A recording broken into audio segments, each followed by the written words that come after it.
Hi gang, underpinning the reality of 40k, all the battles and super soldiers and spacecraft, all the planets exterminatus and the hive worlds eaten by space bugs, is the warp. The unique way that the cosmology and metaphysics of 40k works gives the entire universe a lot of its unique character, a weird mix of science fiction and mythology, magic and ritual. So yeah, that should be pretty easy to explain in a YouTube video, right?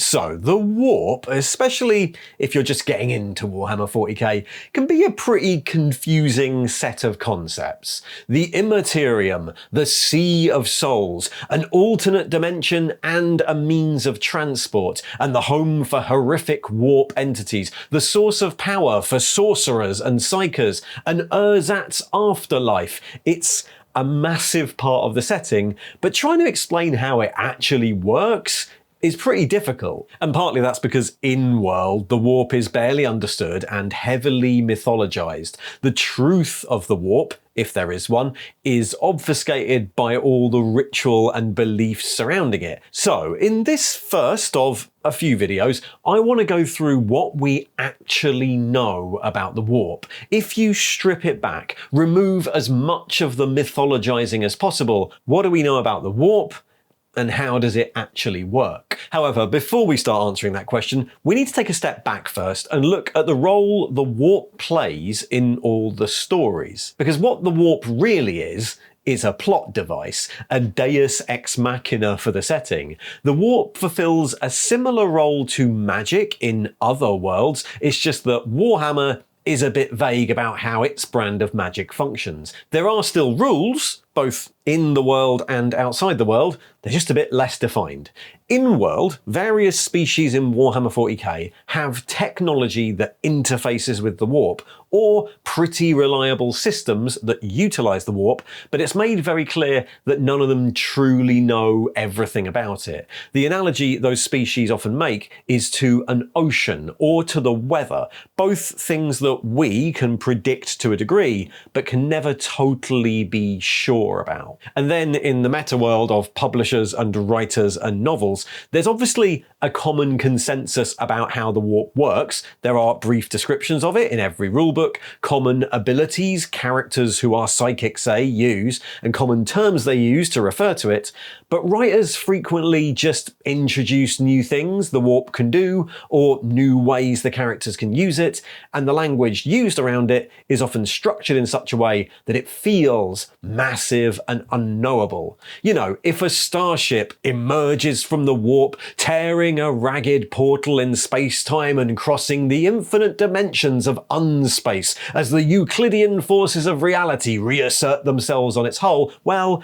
that statement does sound cool, but we probably shouldn't take it as like hard evidence of exactly how dimensions work, or how many there are, or what exactly is being torn asunder. Metaphor is rife because, well, the people in the world don't even know how it works. If you tried to write all these things down and figure it out at face value, you just need to invent more lore to make it make sense. In many ways, the warp is a microcosm of 40k as a whole. There are rules, there are established things it can do, but it's also strange and mysterious and unpredictable, and things could change at any moment. So, with that massive disclaimer in mind, what do we know about the warp? In almost every introduction to the setting, the warp is described as an alternate dimension existing concurrently with our own one, a dimension of pure energy, often envisaged as an endless ocean of roiling power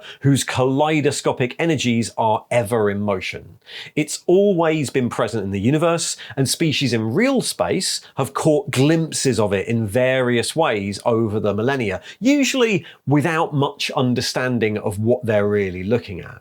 As such, it has loads of different names: the Immaterium, the Othersea, the Empyrean, the Sea of Souls, or the Realm of Chaos. And that's chaos because within the warp, time and space don't mean the same thing. The laws of physics that apply to us here in real space don't apply there. It's a formless and shifting world of contradiction and madness that lurks all around us, connected to us, but separate, as big as our universe, but also without size or scale. It's not the only other dimension in the world of Warhammer 40k. Alternate dimensions are actually mentioned quite a lot, but none of them are understood to humans. The Necrons and the Drakari utilize pocket dimensions and hyperdimensional oubliettes divorced from space-time. Wormholes exist that cross the spaces between dimensions, and there's the occasional point about the formless nothingness that exists outside any of the dimensions, but of all the alternate dimensions that are apparently out there, the warp is the closest, or maybe just the most intrinsically linked to our own material one. It's often thought of as a world that lurks beneath the skin of our own reality, but it seems equally likely that it's actually the other way round, that our reality is just a shadow of the terrifying vastness that is the warp, and that there might be many other shadows out there, the warp like a constant medium that exists between all these separate realities. And this brings us to one of the main ways the warp is utilised in 40k, as a form of transport. The warp is usually described as being separated from our world by a barrier, often referred to as a veil. The warp is beyond the veil, like we're Victorians around a Ouija board summoning spirits or something. If a ship equipped with a warp drive can temporarily pierce the veil between dimensions, it can enter the warp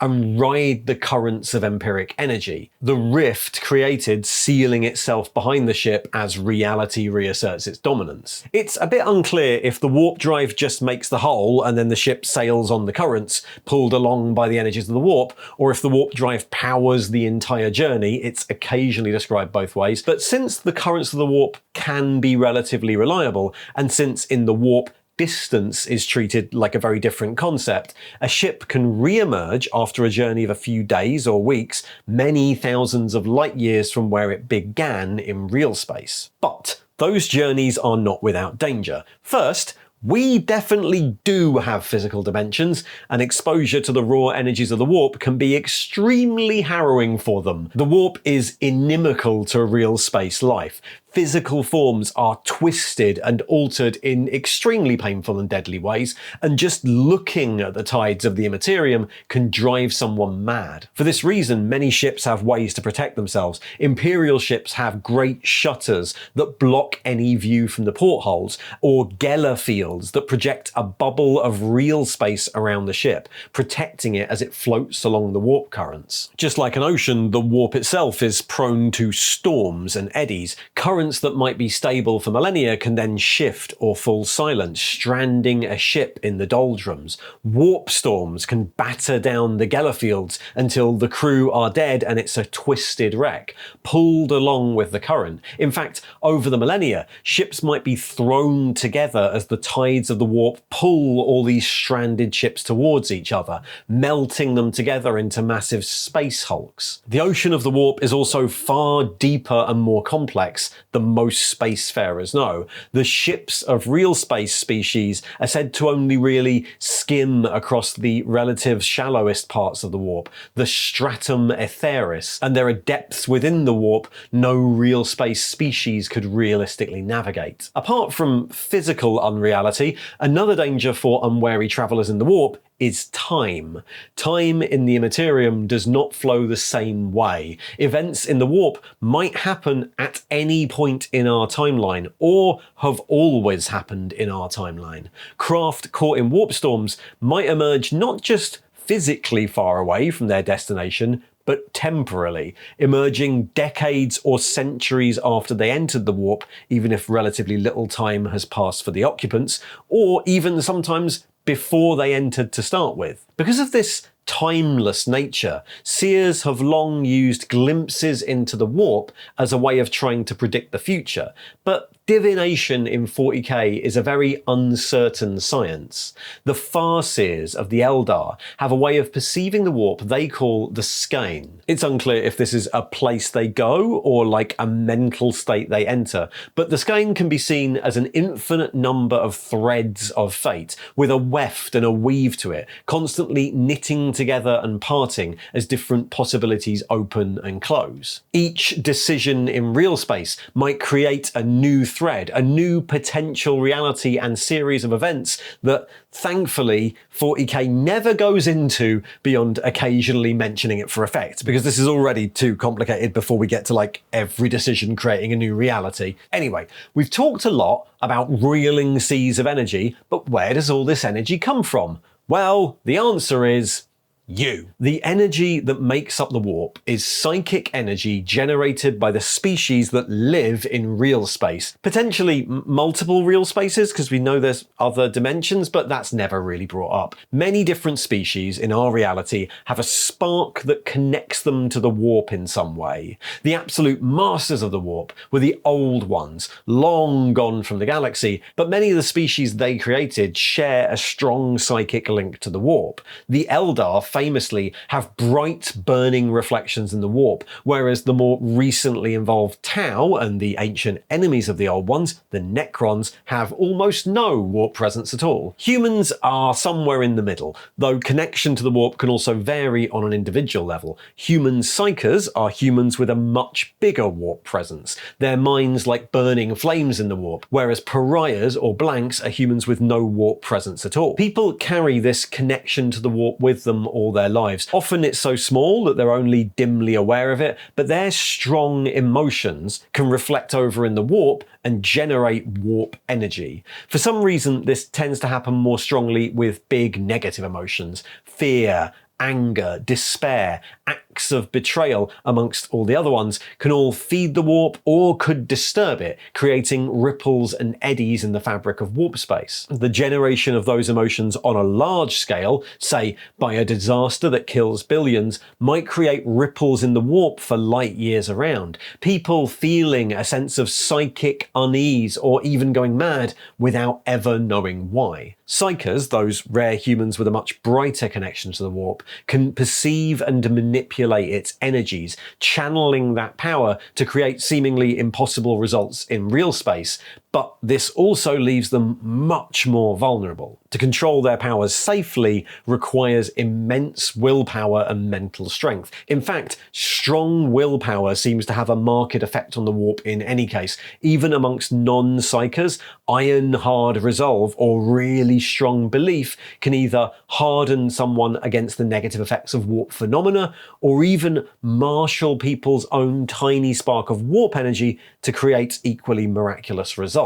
Some species make even further use of this power of self-belief. The orcs, another product of the ancient old ones, generate a latent psychic field, their energy pooling together in the warp rather than being dissipated amongst its tides. And this mass of orky psychic energy, fueled by their own total self-belief, can help along the rules of reality in their favour, so like red ones really do go a little bit faster. In the 41st millennium, many species have studied all these interactions with the warp so much that they've developed technologies that pretty reliably interface with it. We've already talked about warp drives and Geller fields, but humans over the years have developed hexagrammic and pentagrammic wards to shield against the warp, or discovered psychically resonant materials that can be built into psychic amplifiers to boost the power of psychers, or force weapons to focus them. Teleportation technology in 40k usually just creates a short tunnel through the warp through which the traveller has to pass,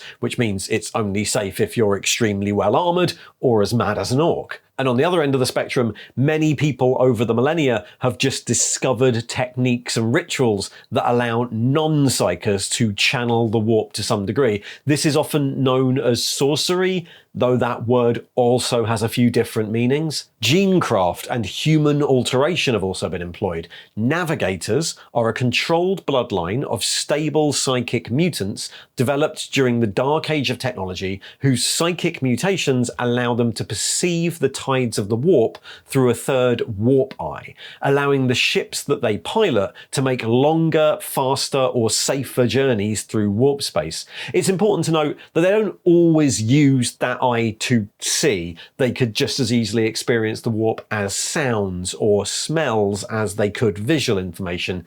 After all, what's colour in the warp? These navigators can find their bearings on their journeys by the use of the Astronomicon, a giant and arcane warp beacon built on Terra and whose energies are focused by the sacrifice of psykers and the will of the Emperor. Other similar creations have existed in the galaxy across the span of time, but the Astronomicon is the strongest, and navigators can use it as like a pole star to make sure their courses are true. And astropaths are psykers who have had their powers greatly enhanced by the Emperor, but also focused towards one use: the casting and receiving of messages through the warp.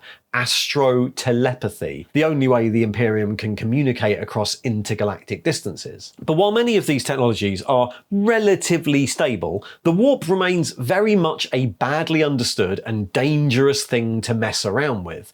Untrained rogue psykers, or in fact very well trained ones, can easily draw too much energy and lose control, opening a portal into the warp through their minds that's going to be pretty unpleasant to anything nearby. Rituals and psychic events can thin the veil between dimensions, leading to strange warp phenomena, and large-scale psychic disasters can rip great holes in real space, turning entire planets into warp-spawned hellscapes, and in some cases whole areas of the galaxy into strange regions where the energies of chaos and real space are all mixed up, where planets exist with no physical laws governing them, and time passes in weird bursts. These areas are often called warp space, but that's also a bit confusing because warp space is also used to refer to when a ship is just travelling through the warp. Anyway, these areas of overlap in the galaxy are usually quite famous. They include the Maelstrom, the Eye of Terror, and then what it became, the Great Rift that divides the galaxy in two. The Eldari, who have more to fear from the warp than most, we'll get round to why in a moment, dare not travel through it at all. Instead, they make use of the Webway, a sort of third dimension that exists between real space and the warp. Created millions of years ago by the Old Ones, the Webway is a great network of tunnels across the galaxy, accessed through various portals, and which allows swift-ish and relatively safe transport. But in the millennia since the disappearance of the Old Ones, many sections have become ruined. Lots of paths just lead directly into the open warp and have had to be blocked off, and others lead to other dimensions entirely. The great Drakari city of Komorra is both within the Webway and within a number of sub-dimensions nearby, such as Aelindrak, the shadow realm of the Mandrakes. Even the Necrons, the great enemy of the Old Ones, who kind of have their own ways of doing things, created dolmen gates to grant them access to the Webway. The Webway is still dangerous to travel by 40k, it's just less so than travelling through the warp. And all this danger exists before we've even got on to warp entities, the actual things that live in it. The warp is not just a sea of energy, there are species in the galaxy that live within it, and forms of unlife that are made from those energies in the same way that we are formed of matter. But because those energies originate with us, the denizens of the warp are often dark reflections of things from the real world. At the simplest end of the spectrum, there are species that are wholly or partially warp reliant. Psychonoian are animals that exist partially in the warp and partially in real space, who hunt creatures down to devour their psychic energy. More intelligent warp entities exist, like warp vampires or the enslavers, who once ravaged the galaxy so much that little life was left. But those semi-real species are outnumbered by these strange intelligences that form within the warp itself from the stuff of the Immaterium. In the seas of chaos, like attracts to like, and similar emotional energies flow together. Over time, the most common and potent of these emotions, anger, betrayal, deceit, despair, and the pleasure of excess, became so concentrated that they acquired their own great, inhuman, slow intelligences. These great powers, known most commonly in 40k as Khorne, Nurgle, Tzeentch, and Slaanesh, seek to constantly manufacture more of themselves, more of the same emotions through manipulating the material world. For them, there is no desirable balance or restraint, just a constant struggle against their kin. The Chaos Power Khorne isn't a person who decides to be angry, it's a sentient cloud of anger who only desires more anger and can never be sated with enough. For this reason, all the powers of chaos are some power of excess,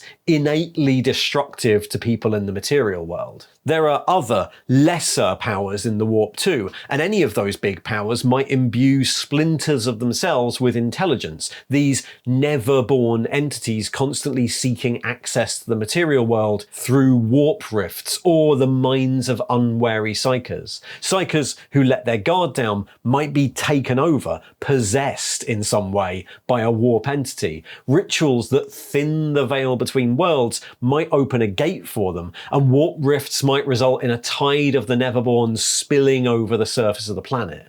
These entities can be destroyed, banished, sent back to the warp, but they're exceptionally hard to actually kill. Since time is meaningless, they just reform in the warp, ready to try again. The appearance of these Neverborn, when they materialise in real space, is affected by the resonant emotions of the mortals who form them. So manifestations of Khorne tend to be blood red and bestial, whereas manifestations of Nurgle, born from fear, despair, and entropy, appear as we might expect a plague-ridden corpse to look. The powers of chaos and their Neverborn instances are often referred to as atavistic, born from some ancient ancestral memory, so their appearance is influenced by the expectations of the beings that generated the emotional energy in the first place.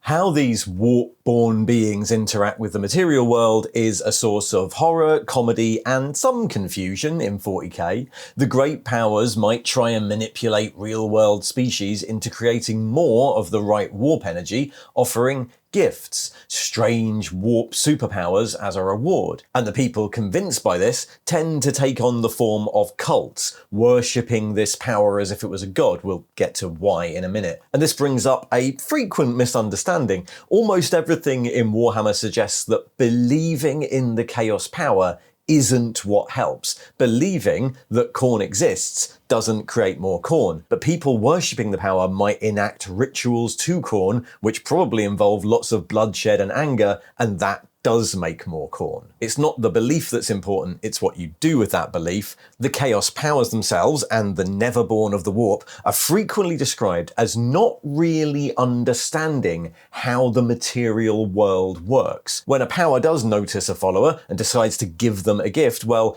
that might mean superpowers like flight and telepathy, or it might mean that you grow tongues on your knees. The implication is that the Chaos Power doesn't really understand why one of those is useful and the other isn't. And too many of the wrong sort of gift lovingly bestowed by your patron might turn you into a horrible Chaos spawn. When the Neverborn possess a Psyker, taking over their body and filling it with warp energy, it's frequently shown that they have no idea how to actually pilot a material body in the world. No idea why this body can't just have 12 arms or walk on its broken fingers, or why limbs don't bend that way, all of which is described as horrific, but is also meant to be sort of funny. The material world is implied to be a sort of tempting mystery to all these warp entities, but then, in other books, characters might go into the warp, it's rare but it does happen, and then meet these powers and it's described like they're actually walking around a material place. Gilliman travels to the actual Garden of Nurgle in the warp, where he's outside the actual house where Nurgle lives, and it's described like it's a real place. When the Grey Knight, Kaldor Drago, goes on an epic quest lost in the realms of chaos and visiting the realms of all four of the powers, that's described a little bit more like mythology. And then various mad scribes have dreams of the warp where they see castles and palaces and landscapes, and those are described a bit more like an allegory, like a scene from Dante's Inferno. Are any of those places real, or are they all metaphor? Are they material places in the warp, or is this just the ways in which those characters' brain interprets the things they're experiencing? We don't really know. The interaction of these great powers and their never-born servants with physical reality is another moving goalpost. Anyway, not all Neverborn are created from a little bit of a great power. Individual acts in real space might also create specific Neverborn. A particularly resonant murder might create an intelligence in the warp that then exists forever. For example, Draknyen is the spirit formed when the very first human murdered another and exists only to kill humanity's king. In fact, even great powers can be created this way. At some point in history, the amount of sentient beings in the universe reached a tipping point that allowed stuff like Khorne to start existing. The most recent of these was the chaos power Slaanesh, which was formed from the excesses of the incredibly psychic Eldar race at the very height of their power. The birth pangs of Slaanesh tore a hole in reality across the ancient Eldari homeworlds, afterwards known as the Eye of Terror, a massive region of warp space. It killed the vast majority of the Eldari through psychic feedback, and then, once Slaanesh was in existence, because of how the warp works, it had then always existed. As well as these Neverborn and the chaos powers born from the warp, real-world species can alter how connected to the warp they are. Diligent service to one of these chaos powers, say performing great acts in its name that create more of its aligned warp energy, might earn a person's special powers. In the end, maybe even elevation to immortality as a warp entity themselves. On the opposite end, it's been mentioned a few times that the more a person replaces parts of themselves with machinery, with say bionics, the less of a connection to the warp they have. Clones, something considered taboo in much of 40k, are considered lesser because they have no natural real connection to the warp. Actually, one of the great examples of altering how connected to the warp you are is the Emperor of Mankind. Once a powerful human psyker, it's said that he either stole or learned or took power from the warp and eventually became his own sort of warp entity. There are a load of different descriptions of what the Emperor in 40k actually is, but the best guess is a sort of fractured psychic entity of millions of different parts, all attempting to influence the real world, but all ultimately tied to a corpse chained to a piece of ancient psychic machinery on Terra, the Golden Throne. And as well as the Neverborn and the Chaos Gods and the various ways in which normal material beings have become warp entities, there's even evidence that warp entities can be created deliberately from scratch. The Eldar were originally created by the Old Ones to fight in their wars against the Necrontyr, and in some tales, their prestigious psychic powers were put to use to actively create powerful entities in the warp to fight for their side.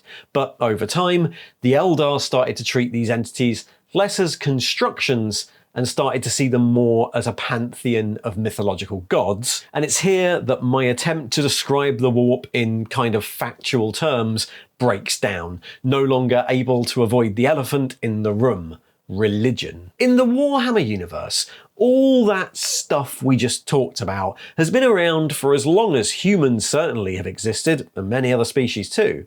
Ancient civilizations have occasionally caught glimpses of what lie beyond, and the way they tried to explain and rationalize that became what we think of as religion. Psychers dreaming of the warp when the veil between worlds was thin awoke with tales of another world that they perceived as a heaven or hell, or an immortal, immaterial afterlife. The spark of warp energy inside all of us that we couldn't really explain became thought of as your soul. The feats psykers were able to achieve were spoken of as magic or sorcery or witchcraft. The great entities that would reward you with power for conducting rituals in their name or by doing acts that fed them the right emotions became thought of as gods, and their lesser servants, the Neverborn, as demons. Whether they actually are gods and demons or not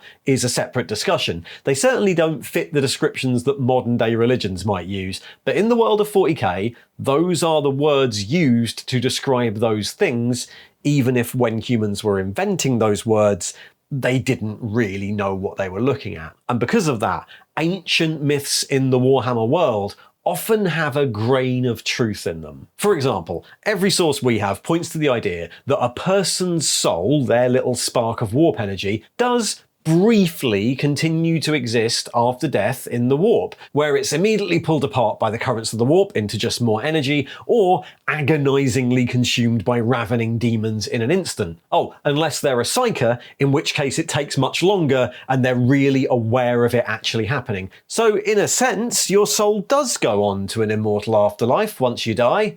Sort of. How all the different species of 40k react to unknowable, terrifying truths like that varies. For the Eldar, the warp is hell. It might be a useful tool for them to try and divine the future, and some of their ancient gods do seem to have survived the fall of the Eldar and still fight on. But since the birth of Slaanesh, the only fate that awaits an Eldar soul in the warp is a slow and agonizing consumption by that god. The Eldar try and avoid that any way they can, whether it's by slowly replenishing their own souls through the torture of others, like the Drakari, or by hiding their souls in spirit stones after death, building them into an infinity circuit in their craft worlds or in their planets, so they never ever dissipate into the warp. That's how the craft worlders and the Exodites do it. Some Eldar dedicate their souls to those remaining few gods. The Harlequins and the Inari trust that their souls will be protected by Kegarak or Inyad after they die. The Orcs typically just don't worry about it.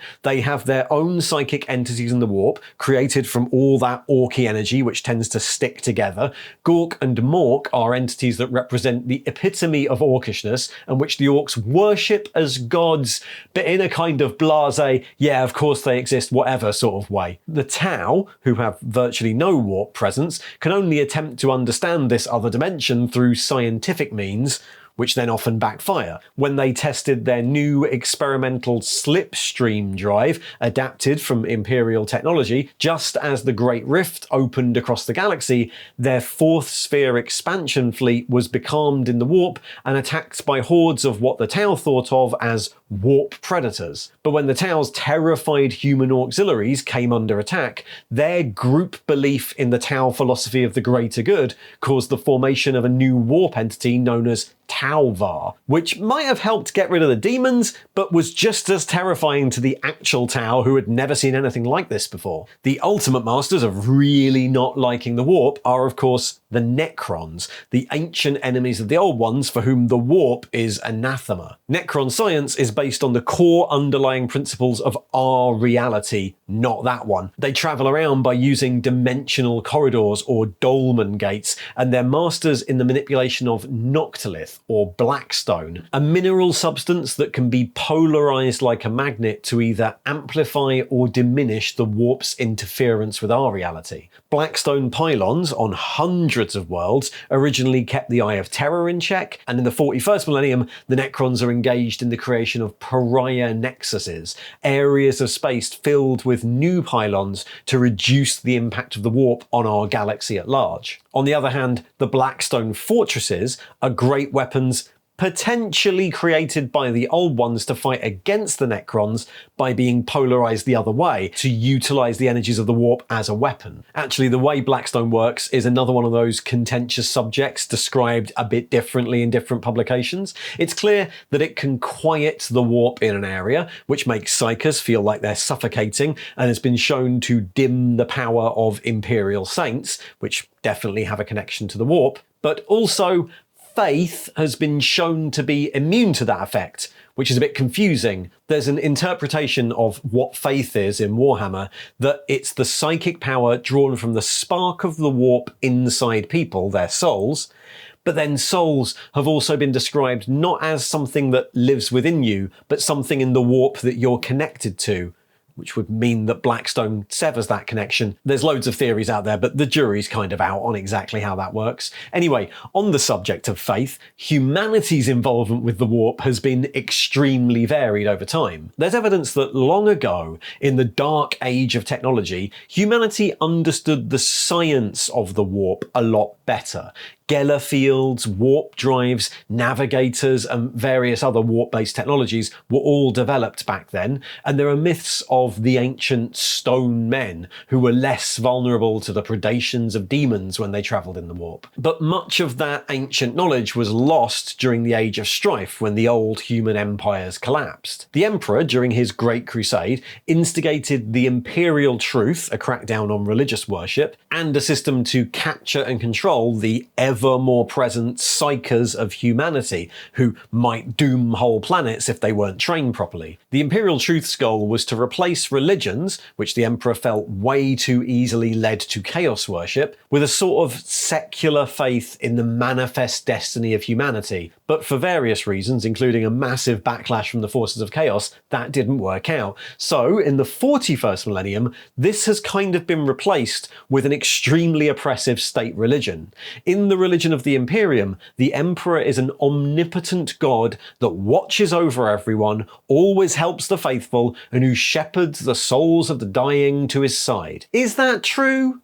Well, the Emperor is sort of a warp entity, I guess, who does try and intervene to help humanity, and while it's pretty clear that the afterlife everyone can expect is just getting eaten, there are some reports of souls staying with the Emperor sometimes, and he can definitely protect some of them and decide to reincarnate them. That's how his living saints work. So parts of that are true, and it's helped along by the fact that, as we said earlier, very strong certain belief, like say religious faith, even if it's in a lie, is genuinely useful as a protection from the warp. And then that is rolled together with an industrial system to control psychers and utilize them as tools, reinforced by a deep fearful hatred of them at the same time. The current imperial religious system combines stuff that provably works as a defense against the warp with a whole ton of mythology so that the populace don't learn too much and stay in lane.